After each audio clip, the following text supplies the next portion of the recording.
Bonjour à tous, huitième et dernier cours de la théorie niveau 1.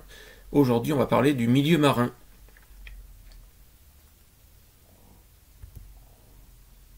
Alors on va d'abord parler des espèces protégées en Méditerranée. Il faut les connaître. Tout d'abord la Posidonie.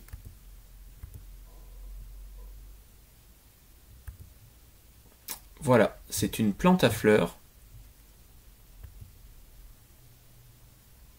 En général, ça forme de grands herbiers comme ceci.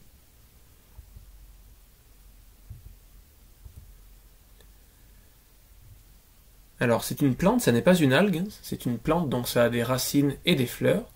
C'est une espèce endémique, ce qui veut dire que c'est propre à la Méditerranée, vous n'en trouverez pas dans les autres endroits. Elle est protégée, donc attention au mouillage. Il est interdit d'ancrer dans la Posidonie. Alors ça a pour fonction. Alors déjà c'est le poumon de la Méditerranée, puisque 1 mètre carré de Posidonie donne environ 15 litres d'oxygène en 24 heures. Ça sert de garde-manger pour certaines espèces, notamment les saupes. Vous verrez les saupes manger les feuilles de Posidonie. Ça sert de nurserie, où les espèces cachent leurs petits. Ça sert de cachette. Un herbier avance de 1 mètre carré par siècle, alors que si on ne fait pas attention, avec l'encre des bateaux, on peut en massacrer plusieurs mètres carrés par jour. Ensuite, deuxième espèce protégée et emblématique de la Méditerranée, le mérou brun. Alors il est interdit à la pêche de loisir, et il est hermaphrodite protogyne, c'est-à-dire qu'il est femelle pendant 10 à 12 ans, et puis ensuite il devient mâle.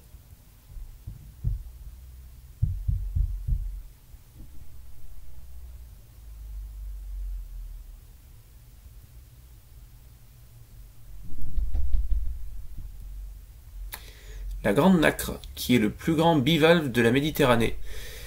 C'est interdit à la pêche. Voilà à quoi ça ressemble.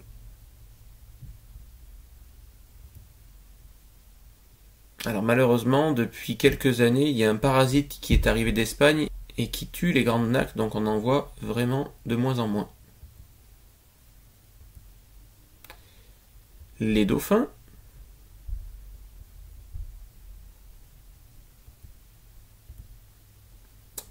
Nous avons aussi la grande cigale de mer.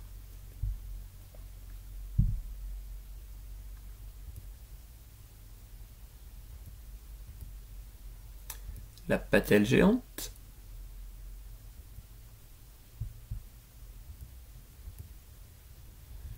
Le phoque-moine.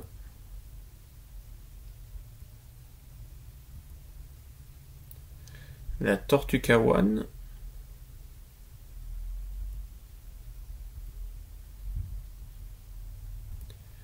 L'oursin diadème.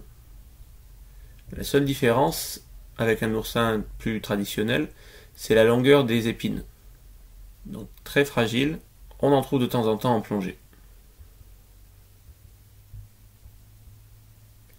La date de mer.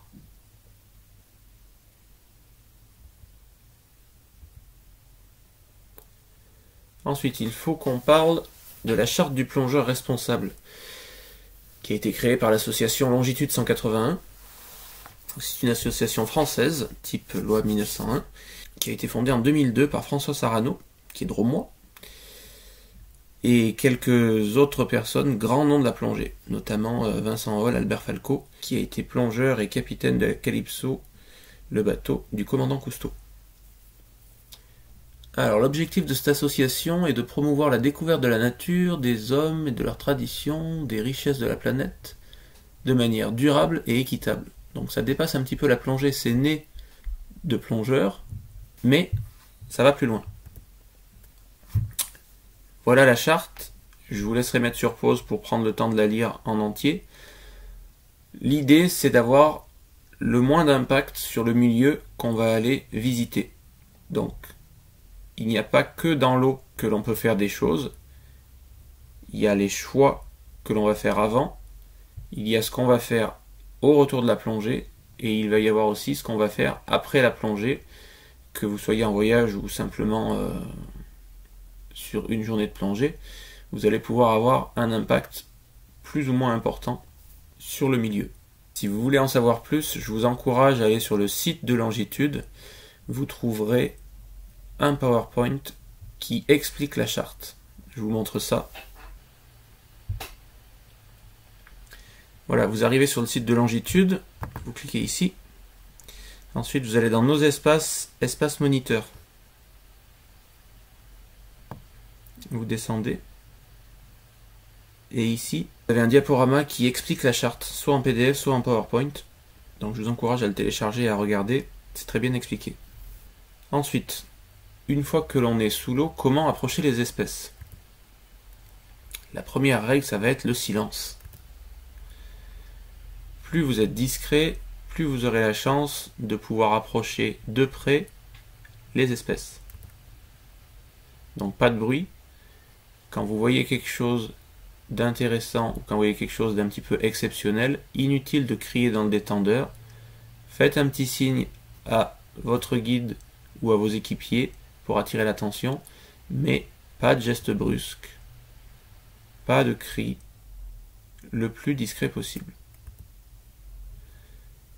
Pas de prise en chasse, il vaut mieux s'arrêter, se stabiliser correctement et attendre que les espèces viennent vers vous plutôt que de prendre en chasse certaines espèces. De toute façon, ils sont plus rapides que vous. Donc si vous faites une prise en chasse, vous les perturbez et vous risquez de ne pas voir grand-chose. Ne pas harceler les animaux. Pas de nourrissage.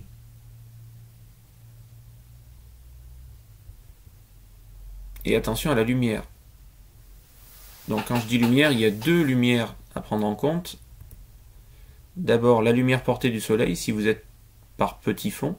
Si le soleil vous fait une grande ombre portée, ça risque de perturber un petit peu les espèces et ils vont prendre la fuite. Et deuxièmement, ici vous avez deux plongeurs qui ont allumé leur lampe bien avant d'aller voir cette anfractuosité ici. Le poisson l'a déjà repéré alors que eux n'ont rien vu. Donc les lampes, c'est quand vous êtes près du tombant, quand vous êtes près de la chose à observer, et si possible, on évite, si on a une lampe très très puissante, de le braquer directement dans les yeux des animaux. Attention au courant. Si vous êtes dans le sens du courant, comme ici en bas, le poisson va tout de suite capter votre présence et va prendre la fuite. Si vous êtes à contre-courant par rapport aux espèces, vous multipliez vos chances de passer un petit peu plus inaperçu. Et règle de base, si on ne connaît pas, on ne touche pas, puisque certaines espèces possèdent du venin ou des épines qui pourraient vous poser quelques soucis. Bien évidemment, on prendra soin de respecter le milieu, donc ne rien prélever sauf des images. On ne remonte pas une gorgone, on ne remonte pas de coquillage, on ne remonte rien. Le palmage adapté, on évite de faire ce que fait ce plongeur ici en dessin, de racler le fond et de soulever tout un brouillard derrière nous. Et on garde les palmes un petit peu sur le haut, surtout si on est au-dessus d'un fond sableux. On fait vraiment un effort de stabilisation pour ne rien abîmer. On a pris soin de fixer tous les accessoires avant de se mettre à l'eau, l'octopus, la lampe, le parachute, le couteau, etc. Et de retour sur le bateau, on ne jette rien par-dessus bord, on attache bien ses affaires pour ne rien perdre pendant le transport. Une dernière chose, je vais vous recommander 3 sites pour rendre vos premières plongées intéressantes, puisqu'au tout début vous n'allez pas reconnaître la moindre espèce, et c'est un petit peu frustrant de remonter en disant j'ai vu des poissons mais je ne sais pas ce que c'est. Voilà, ici sur thesea.com vous avez 30 espèces marines à voir en snorkeling, mais bon, le snorkeling c'est les randos en palmas tuba, donc vos premières plongées par petit fond, vous verrez la même chose. Et vous avez un petit catalogue de 30 espèces avec des informations sur chaque espèce. C'est bien fait. Chaque description est assez courte. Donc ça va normalement éveiller votre curiosité. Ensuite, un autre site intéressant, c'est le site Doris, où là vous avez des informations sur chaque espèce, des informations sur les différents biotopes, les différents habitats. C'est très très bien fait. Ça peut vous servir aussi quand vous connaîtrez le nom d'une espèce si vous voulez en découvrir plus. puisque une fois que vous aurez vu par exemple une castagnole, et bien ensuite vous pouvez aller voir sa fiche.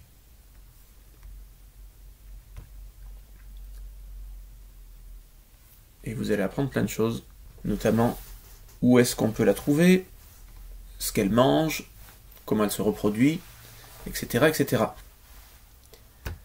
Autre site digne d'intérêt, le site Biops, où pareil vous avez des fiches espèces, les observations par zone géographique, etc., etc. Je vous laisse fouiner, il y a plein de choses à apprendre. Voilà, en vous souhaitant de très belles plongées.